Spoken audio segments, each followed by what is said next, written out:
আমরা শিক্ষা দিই সরাসরি একটা মানুষ আল্লাহর কাছে বসতে পারে, আল্লাহকে পেতে পারে। পরিষ্কার? যেমন আমরা প্রথম মুরাকাবার তালিম দিই, চক্ষু বন্ধ করে আপন কালবে খেয়াল করেন, কলবের খেয়ালের মাধ্যমে আপন মুর্শিদের কদম খেয়ালের হাত দিয়ে জোরে ধরেন, মুরাকাবা করেন মুর্শিদের চেহারা মুবারক, মুর্শিদের দিলের সাথে দিল মিশান, এরপরে মুর্শিদের মাধ্যমে রাসূলের দিলের সাথে দিল মিশান, রাসূলের মাধ্যমে রাসূলের জ্যোতি মুবারক ভিক্ষা নিয়ে আল্লাহর হুজুরে হাজির হন, হাজির হয়ে আল্লাহর কাছে গিয়ে রহমতের ফায়েজ ভিক্ষা চান।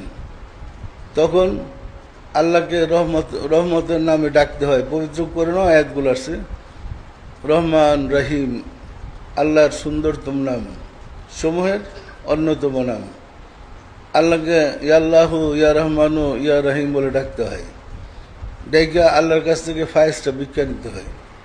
যারা সুফি সাধক তারা যখন মুরাকাবায় খেয়াল করে, এরা কিন্তু দেখে কেমনে মুর্শিদরে ধরে মুর্শিদের দিলের সাথে দিল মিশাই, কীভাবে মুর্শিদের মাধ্যমে রাসূলের কদম মোবারক জড়ায় ধরে দিলের সাথে দিল মিশাই, অন্তর্দৃষ্টি খুলে গেলে দেখে কিভাবে আল্লাহর হুজুরে হাজির হয়, হাজির হয়ে কীভাবে আল্লাহর কাছ থেকে ফায়েজটা ভিক্ষা নেয়।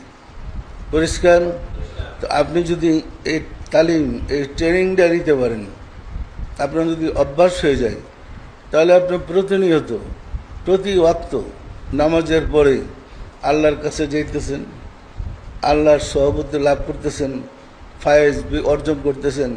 সে ফায়েজটা আপনার হৃদয়ে আল্লাহর কদম মুবারক থেকে রাসূলের দিল মুবারক হয়ে, আপন মুর্শিদের দিল মুবারক হয়ে আপনার দিলে এসে পড়তেছে।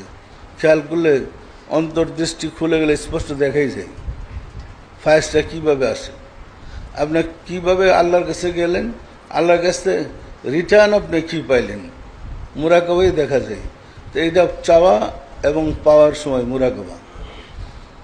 সম্মানিত আশিক রাসূলেরা, এই কারণে আমরা মাহে রমজানুল মুবারক শুধু নয়, আমরা প্রতি মাসেই প্রতি নামাজেই আমরা ফায়েজটা বাঁধে থাকি আল্লাহ পর্যন্ত পৌঁছান, আল্লাহ থেকে ওই নিয়ামতটা লাভ করার।